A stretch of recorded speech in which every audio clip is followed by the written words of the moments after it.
Greetings and welcome to the Mount Rushmore podcast. My name is Jeff, and guess who's with me? It's Richard Hello. and Michael. Howdy. Richard is recording from inside a coffin. Yes. A cheap I was so aluminum excited about the funeral, the Queen's funeral today. that everybody's buying coffins, like the Bonnie Glass Queen. The coffin dealer came by, and I was like, how could he had a QE2 special, and they said, how can I resist? Oh, funny. Well, yeah. Speaking of queens, this episode is about not about real monarchs, who we do acknowledge that many persons have been saddened by their passing, but about fictional monarchs. And this was, I don't know, was this my topic? No, this was mine. Okay, Richard, this was your topic. Yes, it was. Why did you choose it? Because you think you're the king of podcasting? Yes, I am the king. I'm like one of those mattress sellers, Yeah. like the king of mattresses. I'm the king of podcasting. No, I was just, with all this stuff happening with the Queen and Yeah. the succession plan in the UK. I just thought it would be a good time to revisit maybe some less serious kings and queens and princes and princesses and what have you. Yeah. I was kind of observing, I think we've done fictional presidents in this podcast, fictional presidents of the United States. And in movies, you never see a fictional Queen of England. It was always Queen Elizabeth II. It was never, like Queen Lisa. It was never a fake queen. They couldn't like put Morgan Freeman in there and pretend that, whatever, fake king. He went up for the role of Queen Elizabeth II. He did. The two. Queen Elizabeth II, Queen Elizabeth II in The Naked Gun, but just that's right. He wasn't as powerful back then. He wasn't. So why don't we jump right into the category? It's a fun topic, and Richard selected it, so Michael could start.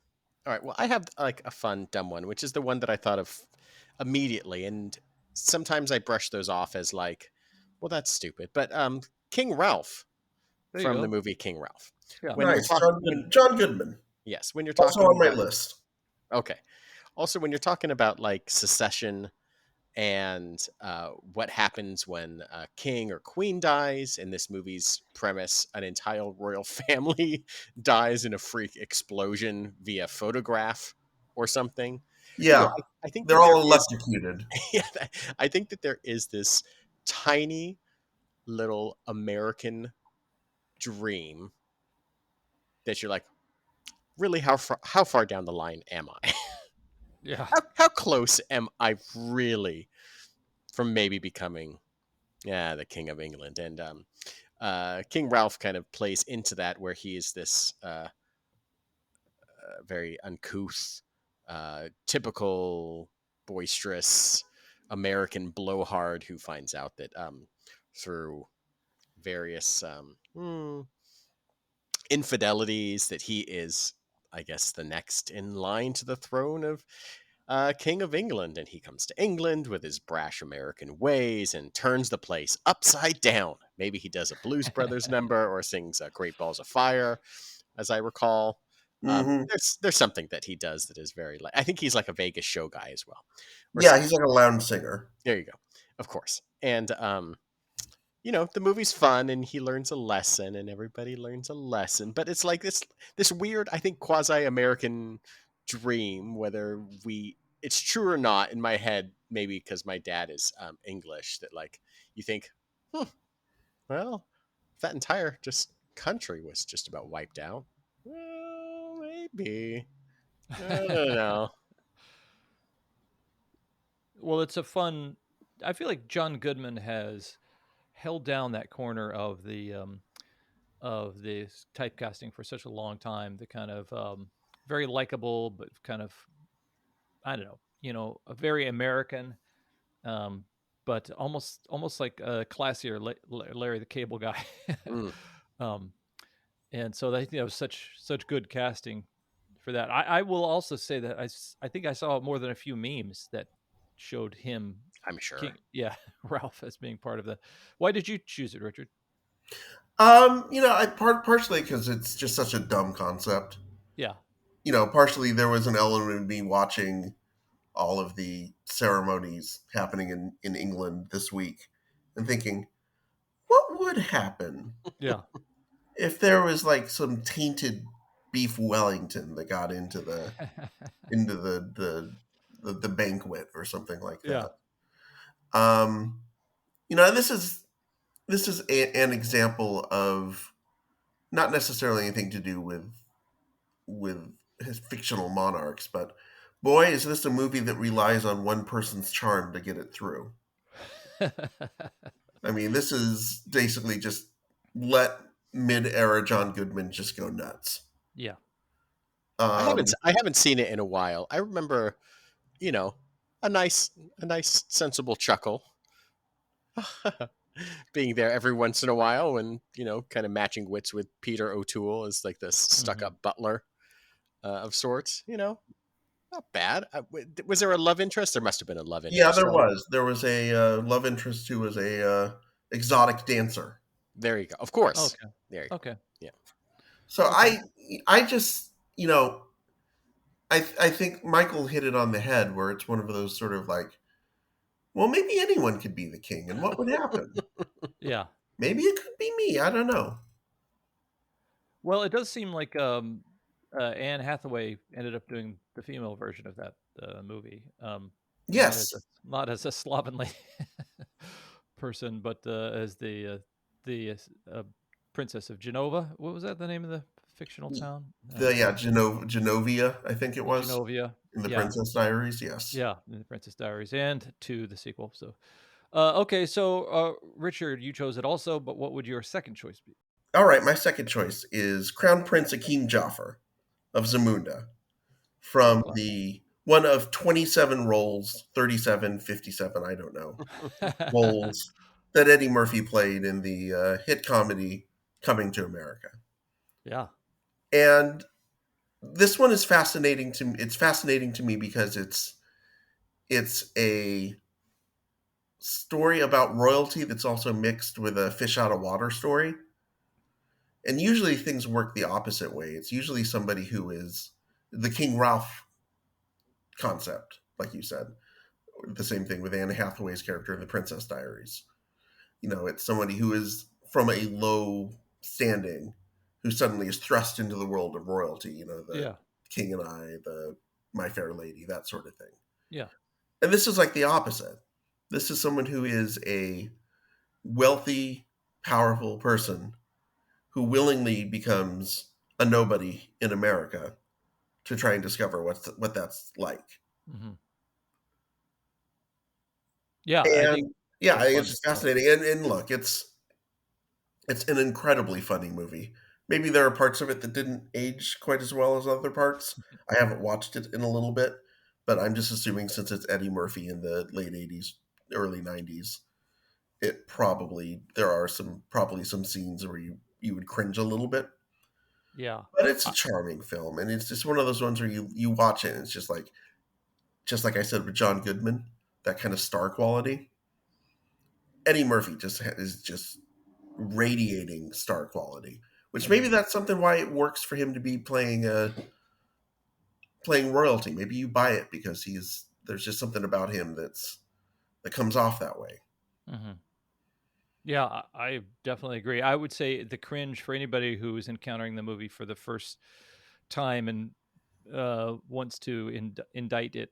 You are you you're absolutely right to do so. But see the sequel before you do, because it's definitely shown how much the filmmakers and Eddie Murphy have understood a little bit more about it's more woke than you would expect. So Yeah, Eddie clearly, Murphy and woke are not things you normally expect to go together, so I'm glad to yeah. hear that. I have not seen Coming to America. Is that what it is with the number two?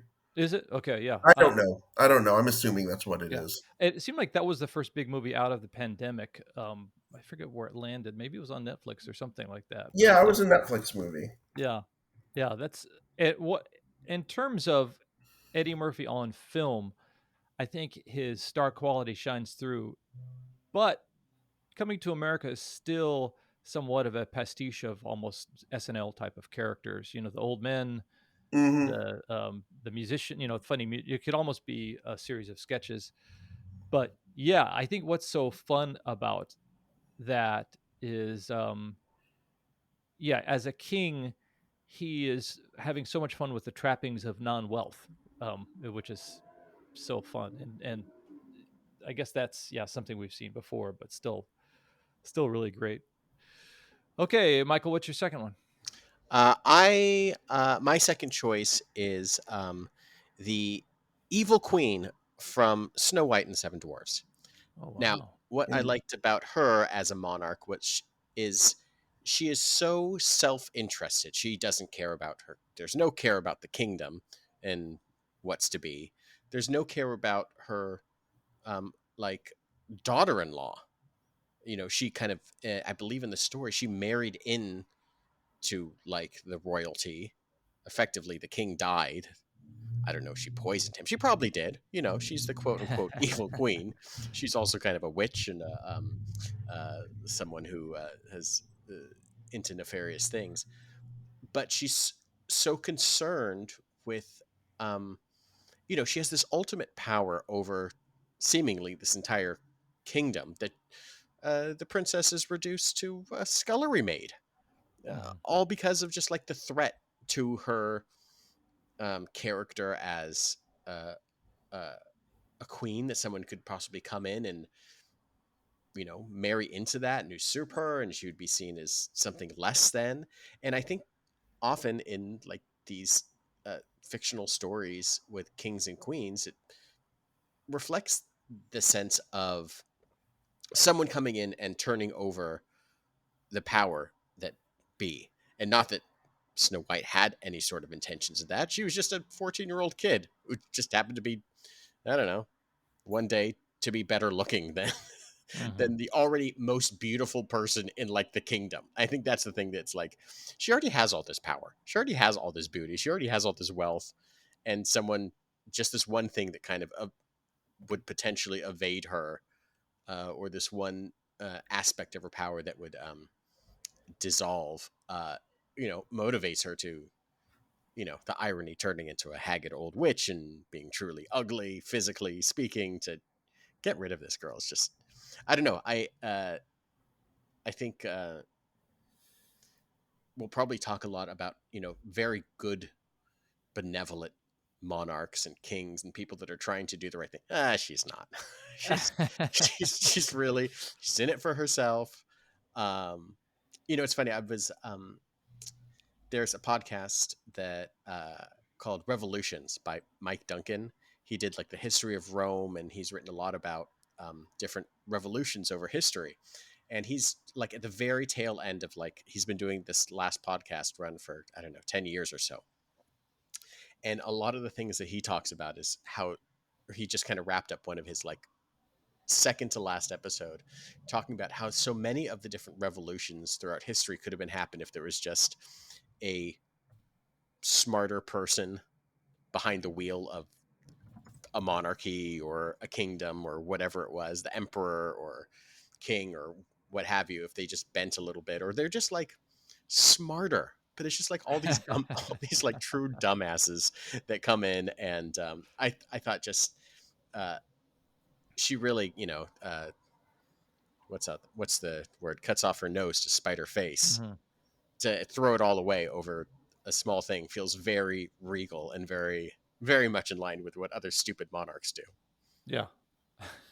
Was that, did he also say like Hitler, like Hitler made a lot of mistakes? Are there people there were like kind of screwed up time and time again? I don't Um, know.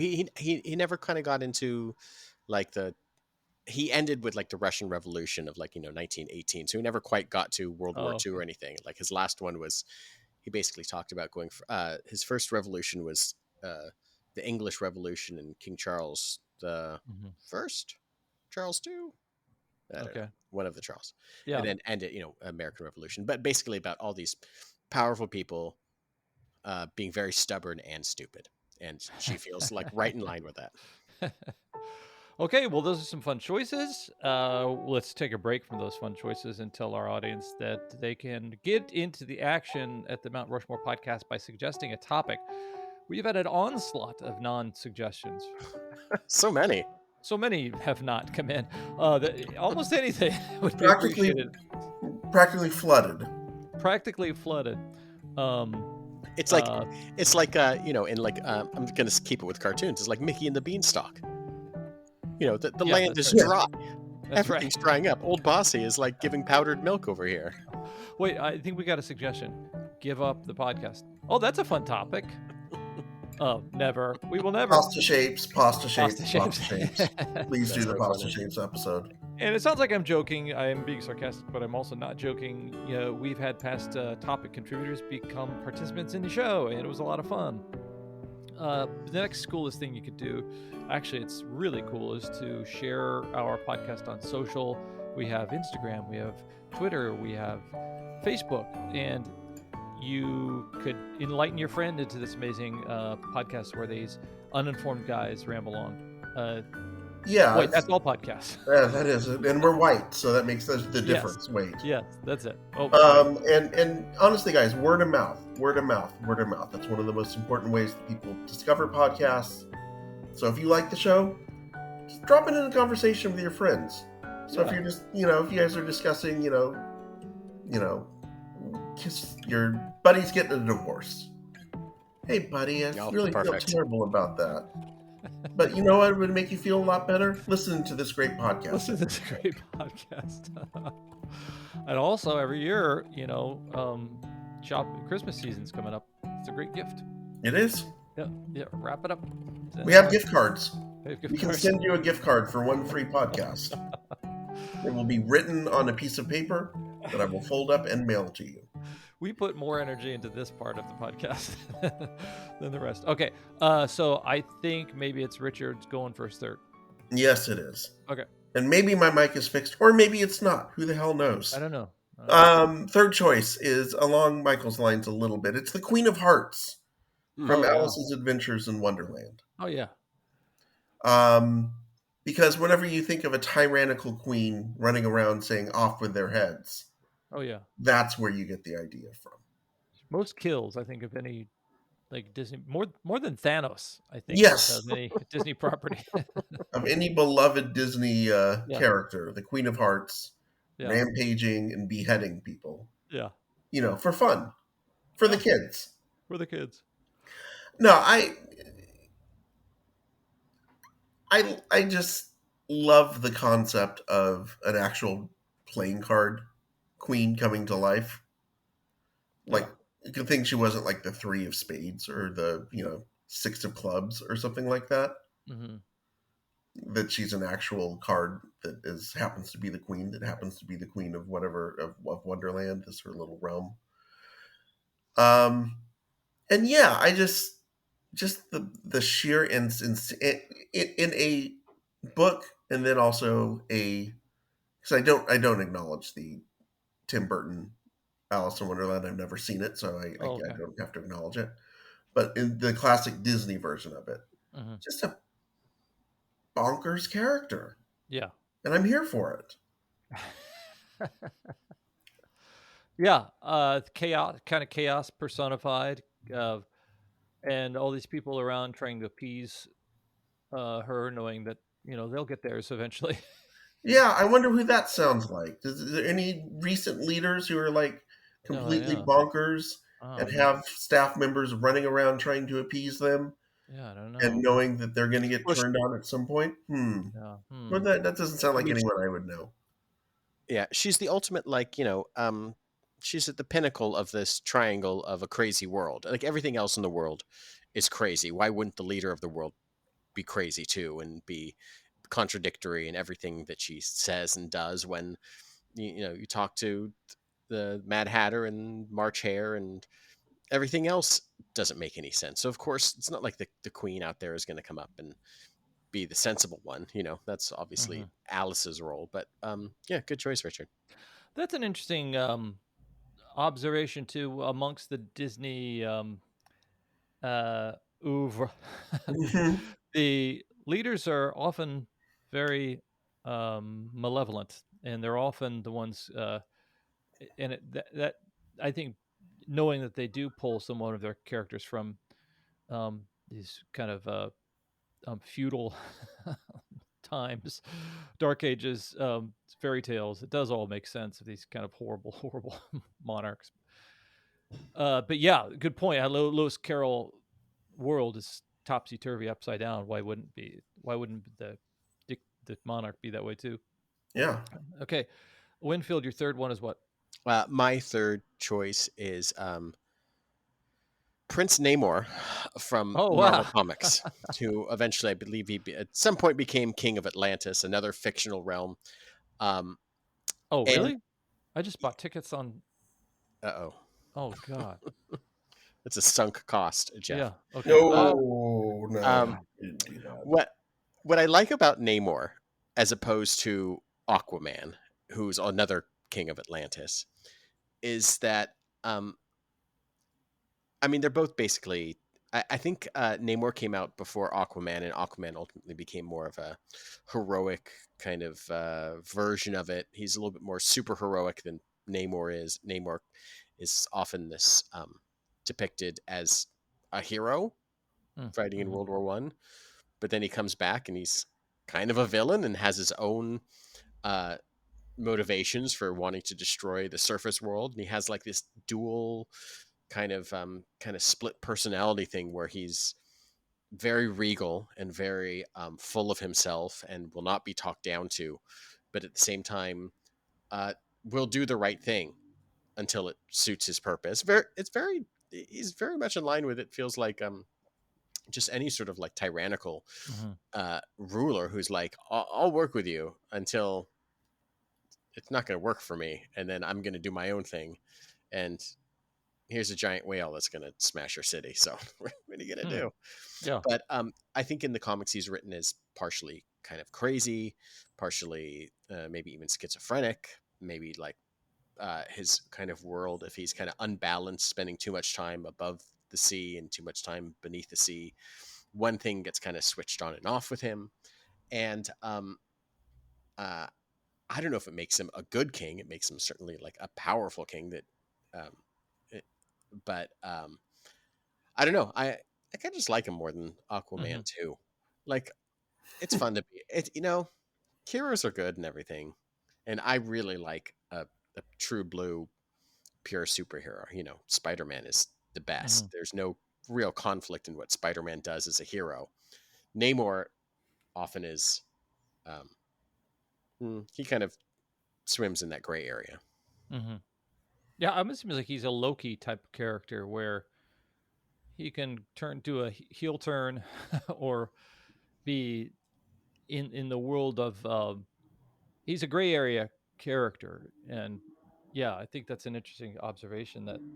And also that's an interesting aspect of, I think, royalty, in that they dwell in two different worlds. They walk among us, or they're forced to sometimes, but they're really treated like deities. So in a way, they're kind of like godlike characters, He's somewhat. also like his character is also kind of this one that comes from like low birth status. I believe that like his father was like a fisherman, like just a Oh, human fisherman, and his mother was like, I don't know, the queen or the princess of Atlantis. So he's King Ralph in that way, where he has like the physical superhuman powers of Atlanteans or whatever. I believe he's actually technically like the first Marvel mutant. I think he's oh, okay. considered to be a mutant in their world or whatever. Mm-hmm. But he, he rises to power not necessarily. I mean, by birth and by Mm-hmm. whatever, but he doesn't come from like a pure Mm. Atlantis sort of stock. And I think Aquaman is very much the same way. I think his mother was like a princess or something, and his father was like, Mm-hmm. I don't know, a fisherman. They're Yeah, the same guy. it's funny because in a way, he almost seems like Spock from Star Mm, Trek. They even got the love same it. haircut, Yeah, same, same, same eyebrows, same same, ears, same same haircut. ears. Did you Yeah. have we checked Spock's ankles to see if he has little tiny wings Oh, on I him? haven't seen that. We got to check. Is that canon? I wonder. Okay, Richard, what's your last one? My last one, sticking in the comic book world, would be Princess Shuri of Wakanda, Oh, awesome. the literally the smartest person in the world. Hmm. Tony Stark, moron.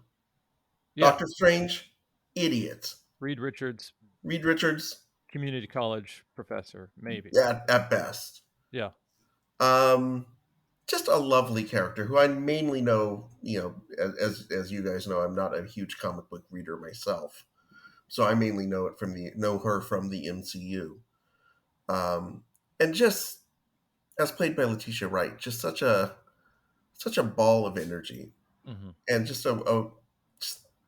you know, it's really unfortunate we're not going to see, in particular, her interactions with Chadwick Boseman again, because I Yeah. think those were some of the best parts of Black Panther. We're seeing the two of them and the chemistry they had, and the way that that Shuri being so confident in her abilities to do what she does, which is all of the technology and invention stuff, Hmm. and so confident in her knowledge that she is in fact much smarter than her brother, Yeah. that she can pretty much put him down at any point, at any time, even though he is Black Panther. Yeah. Obviously, it will be interesting to see where they go with this with the upcoming Black Panther sequel.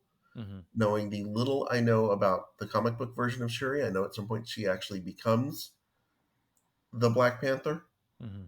for a period of time.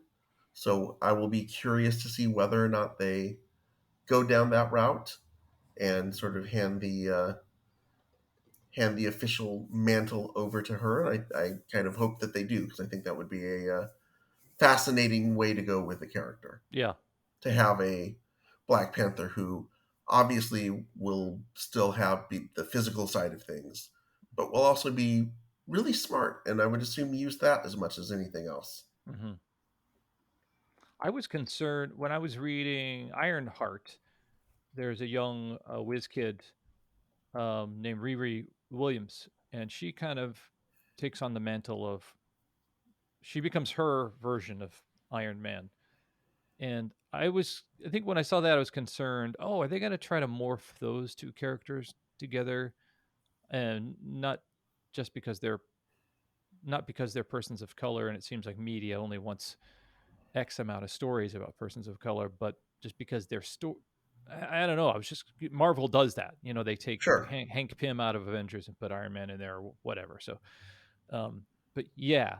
So all of those, I remember when we were doing Shakespeare, uh, the people around the king um, let you know what kind of a king they are, and if they are afraid of him, then he's an asshole. If they love him, then he's wonderful. If they can tease him, like Shuri can, then he must be fabulous. And that gave so much insight into his character that his kid sister could take Bust the his chops. bust his chops, and he would just smile, and because he loves her so much. So yeah, that Yeah, was a just a great. great character, and Yeah. like I said, I'm excited to see more of her Hmm. as we go further on in the phase 12 of the Marvel universe, whatever we're in right now. Yeah, No whatever idea. it is. Never ending. Yeah. I I am a big fan of. Are you guys current or watching She-Hulk at Yeah, it's all? great. Yes, Yeah, it's great. it's one of the only Marvel series that I'll watch twice in a week. Then I'll see the episode once to kind of just suck it in, and then watch again for the feminist observations. The things that it reveals about not what it takes to be a Hulk, but what it takes to be Jennifer Walters. It's just women. The Hulk is being a Hulk is one thing, but being a woman is so damn hard. Well, That just seems to be what full that show. stop. Being a Hulk or not, being a She Yeah, Hulk or just a she. yeah, yeah. In fact, it's the she part that seems like everybody has a hard problem with. There's so much Yeah, politics around that. Okay, wrap it up, Winfield. Um, I realized that I kind of leaned really heavily villainous in my picks. I'm going to continue that into the last one. I had a Oh, couple that good. I was going back and forth between, but listen, there was no greater delight in, R.I.P. Queen Elizabeth II, in seeing a monarch die than Joffrey Baratheon in Oh, Game of nice. Thrones, and he was really just the worst little shit. And Yeah. um, we've been watching the newer like House of the Dragon show, and the king on But that seems like no spoilers. So far seems like a pretty good guy. Oh, okay. He's in it for the country. Hmm. And then you just it seems like it at least, and then you know you think back about just your first introduction to like this little sniveling boy prince, and then his eventual ascension to like the throne, and the way that, like you said, like to see how he treats people, or how he is how people react around him. Hmm. And he's just like the worst aspects of everything. He's psychotic, and he's malevolent, and he's cruel, and he's just one bad dude that like no amount of like love seems to be able to uh change his ways. He's not looking for that. He's just like this awful little toady, Yeah. gross. Oh, he's so good at being such a bad king.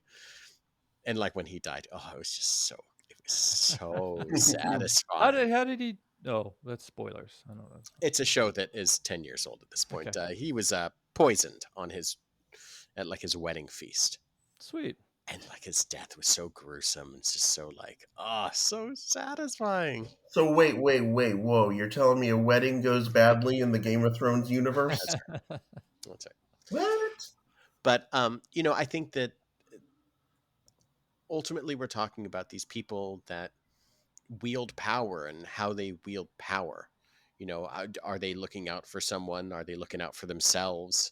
Usually it seems to be the latter, and how they can propagate their own progeny, and Mhm. how even as king he was ultimately revealed to he wasn't the quote unquote true king or whatever. That was all kind of Oh, um uh, but just it monarchy, and like these fictional monarchs can um